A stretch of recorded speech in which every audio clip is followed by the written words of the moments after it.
یہ ساری تفصیلات ڈرامے کے کردار کی تھیں۔ اب آئیے یہ جانتے ہیں کہ حقیقت میں ارطغرل غازی کون تھا، تاریخ اس کے بارے میں کیا کہتی ہے، کیا ڈرامے میں موجود جو کچھ دکھایا گیا وہ ساری تاریخ میں موجود ہے۔ حال ہی میں پی سی بی نے ایک مضمون میں لکھ کر یہ تاثر دینے کی کوشش کی ہے کہ ارطغرل ڈرامے میں جو کچھ دکھایا گیا ہے وہ خلاف حقیقت اور تاریخ کے برعکس ہے۔ کئی یورپین اور امریکی دانشوروں نے بھی اس ڈرامے پر سوال اٹھایا ہے اور کہا ہے کہ ارطغرل ایک گمنام ہے جسے ترکی کے صدر رجب طیب اردوغان نے زبردستی ہیرو بنا کر پیش کر دیا۔ آئیے جانتے ہیں سچائی کیا ہے۔ ارطغرل کے حوالے سے تاریخ میں زیادہ تذکرہ نہیں ہے، تاہم جو تذکرہ ہے اس سے اس ڈرامے کے اکثر کردار میں یکسانیت پائی جاتی ہے۔ تاریخ پڑھنے اور ڈرامہ دیکھنے کے بعد آپ یقینی طور پر یہی کہیں گے کہ ڈرامے میں جو کچھ دکھایا گیا ہے وہ حقیقت پر مبنی ہے اور اس وقت یہی حالات تھے جیسا ڈرامے میں بتایا گیا ہے۔ ارطغرل ترک زبان کا لفظ ہے۔ یہ دو لفظوں ار اور طغرل سے مل کر بنا ہے۔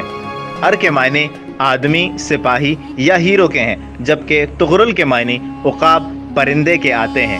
اسی کو شاہین بھی کہتے ہیں۔ ارطغرل کی ولادت 1190 میں ہوئی اور وفات 1280 میں، یعنی 90 سال کی عمر میں ارطغرل ایک بہادر، نڈر، بے خوف، عقل مند، دلیر، ایماندار اور باروب سپاہی تھا۔ وہ ساری عمر سلجوقی سلطنت کا وفادار رہا۔ مولانا اکبر شاہ نجیب آبادی نے اپنی کتاب تاریخ اسلام میں لکھا ہے کہ ارطغرل اپنے 400 جنگجوؤں کے ساتھ اناطولیہ جا رہے تھے۔ وہاں انہوں نے دیکھا دو فوجیں آپس میں لڑ رہی ہیں، ایک فوج جیت رہی ہے اور دوسری فوج شکست کھانے کے قریب پہنچ چکی تھی۔ ارطغرل نے اس وقت اپنے ساتھیوں کے ساتھ شکست خوردہ فوج کا ساتھ دیا۔ ارطغرل نے شکست خوردہ فوج کا ساتھ محض اپنی اس فطرت کی وجہ سے دیا کہ وہ کمزوروں اور مظلوموں کا ساتھ دینا فرض سمجھتا تھا۔ اس نے یہ جاننے کی کوشش نہیں کی کہ یہ فوج کون سی ہے اور اس کے بدلے کیا انعام ملے گا۔ ارطغرل کے حملے کے بعد جیتی ہوئی فوج شکست سے دوچار ہو گئی اور جو فوج ہار رہی تھی وہ جیت گئی۔ اس طرح جنگ کا پاسا بدل گیا۔ ارطغرل نے جس فوج کا ساتھ دیا تھا وہ سلجوق سلطنت کی فوج تھی اور سامنے منگولوں کی فوج تھی۔ بعض مورخین نے صلیبی فوج لکھا ہے۔ بہرحال سلجوق سلطان علاء الدین نے ارطغرل کی اس بہادری سے خوش ہو کر انہیں سوغوت کا علاقہ جاگیر کے طور پر دے دیا اور اپنا سردار اعلیٰ منتخب کیا۔ مشہور مورخ کیرولائن فینکن لکھتی ہیں کہ اس اناطولیہ میں یہ ترک قبائل پہنچے تھے۔ وہاں بہت عرصے سے کئی نسلوں اور مذاہب کے لوگ آباد تھے، جس میں یہودی، آرمینیائی، کرد، یونانی اور عرب شامل تھے۔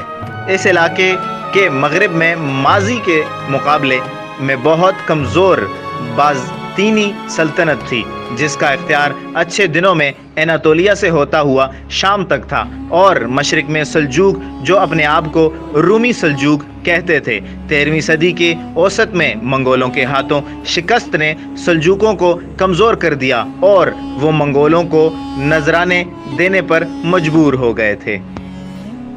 ماضی کی دو طاقتور حکومتوں کا اختیار ان کی سرحدوں کے درمیان واقع غیر یقینی صورتحال کے اس علاقے میں نہ ہونے کے برابر تھا، لیکن یہ صرف جنگجوؤں کی آماجگاہ نہیں تھا۔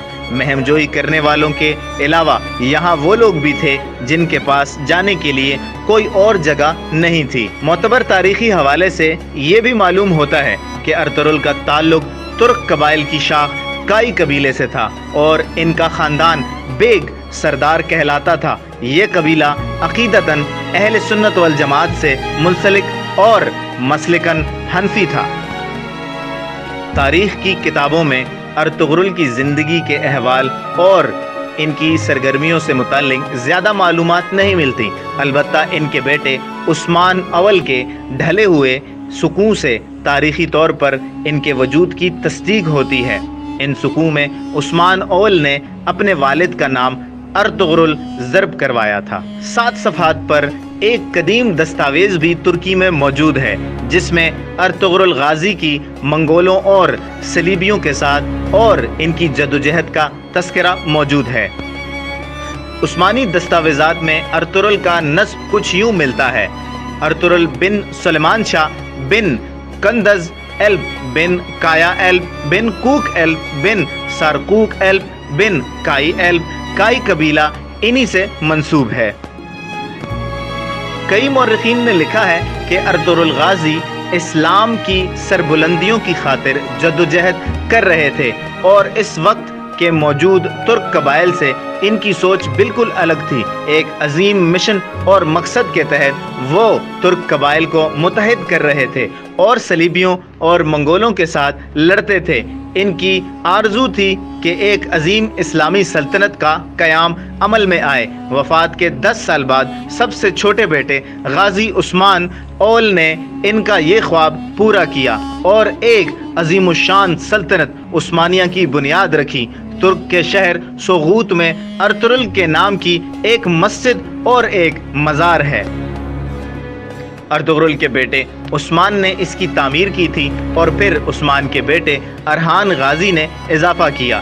اسی مقبرے میں حلیمہ سلطان اور ترغوت وغیرہ کی بھی قبریں ہیں۔ ناظرین کرام، ڈرامے میں پیش کیے گئے پلاٹ اور تاریخ میں درج واقعات کا جائزہ لینے کے بعد ہم اس نتیجے پر پہنچے ہیں، ڈرامہ اور تاریخ میں کوئی تضاد نہیں ہے۔ ڈرامے میں پیش کی گئی فکر جدوجہد صلیبیوں اور منگولوں سے لڑائی حقیقت پر مبنی ہے۔ ارطغرل کا تعلق ایک خانہ بدوش قبیلے سے تھا جس نے عظیم اسلامی سلطنت کا خواب دیکھا اور اس کا مشن پورا ہوا۔ اس کے نام سے منگولوں اور صلیبیوں پر ہیبت طاری تھی، اور آج اس کے کردار پر ڈرامہ بننے کے بعد بھی یورپ اور امریکہ پر اس غازی کا خوف طاری ہو گیا۔ یہ بھی سچ ہے کہ ڈرامے میں کچھ ایسے کردار ہیں جن کا تعلق اس عہد سے نہیں ہے، جس پر ہم اگلی کسی ویڈیو میں بات کریں گے۔ تجزیہ نگاروں کے مطابق تاریخ پر بنایا گیا اب تک کا یہ سب سے مقبول ڈرامہ ہے۔